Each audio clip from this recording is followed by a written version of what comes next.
What's happening, Sonny? How are you?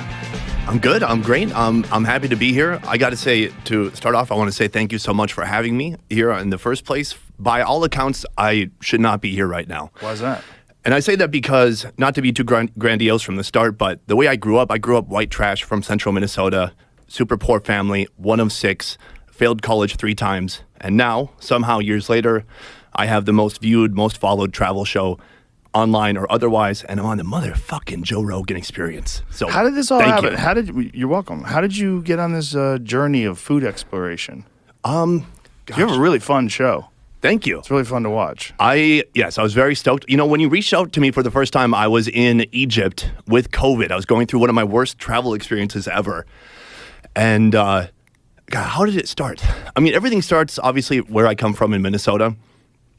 Growing up, I was quite directionless. I didn't know what I wanted to study. I didn't really have any guidance. I didn't really have any mentorship.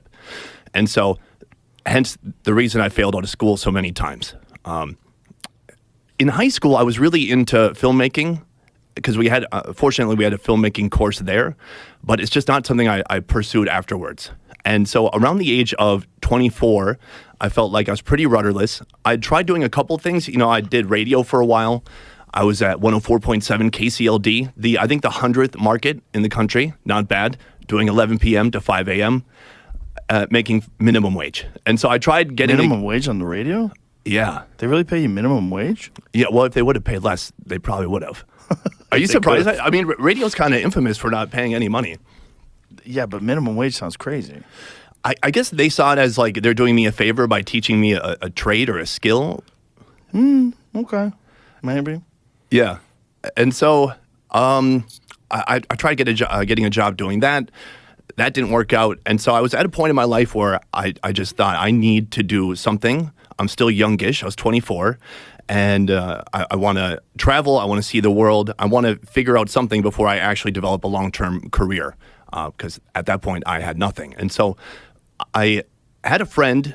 My brother had a friend who lived in Korea. And at the age of 24, I moved to Korea to teach English. And to me, it made sense because I could go there, I could travel, I could see the world. I thought it would maybe last an hour and then I would come back. But I ended up staying there for 8 years. And so maybe I'm giving too long of an answer. No, it's okay. No, don't worry about it. All right, I got to take a deep breath. Let me reset a little bit. I got to calm down. So I went to Korea. Korea was really challenging because it was my first time in a different country, and I'd really only been in central Minnesota at that point. Oh, wow. And so it was something completely different. And this is Korea in 2008. Like, there aren't really smartphones. Maybe the iPhone 1 had just dropped. YouTube still sucked. I mean, it existed, but it was barely usable. It was just cat videos and Charlie Bit Me at that point. And so there's very little guidance online. I went there to teach English. You might be asking, how did you teach English after failing out of university 3 times? Well, you can do some underground, under-the-table English teaching in Korea. Did you have to learn how to speak Korean? No, eventually I did, but no. So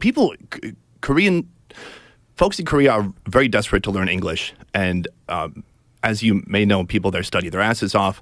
They're very hard workers, and they're very hard studiers, maybe to a detriment. Like, kids go to school so much, they study so much, they get tutors and things like that. And so when I went to Korea, I was going to be a tutor. And to tutor people, I had to... Sorry, give me 1 second. Take a sip. I'll freak it out a little bit still. Is this the first podcast you've done? It's like, I did a couple practice podcasts. I just feel like it's What's a practice podcast? I feel like it's so quiet in here. I'm like, I can hear my voice so well. In Korea, I wanted to get a gig teaching. And so to teach, you would think like, oh, it's going to be difficult to teach people if you don't have any experience or any credentials teaching English. And that wasn't the case at all, because when you speak to people, they'll say something like, oh, today I go to store. And you go, oh, I know how to solve that. No, today I went to the store. And so I'm teaching people conversational English.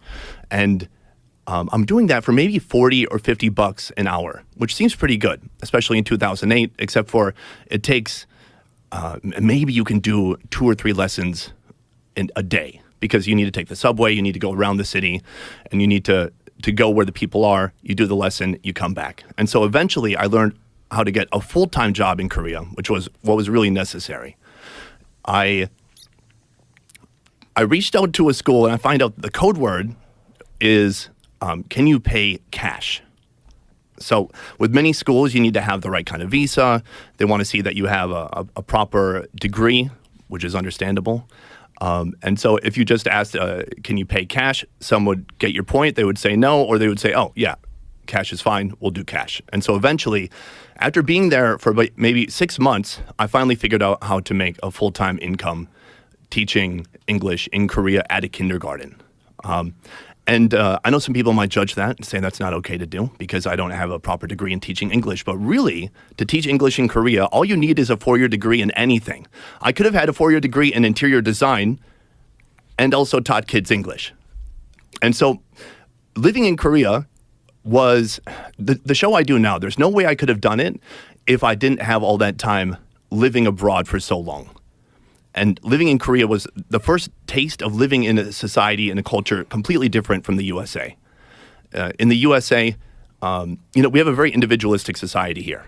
And Korea is much more of a communal society.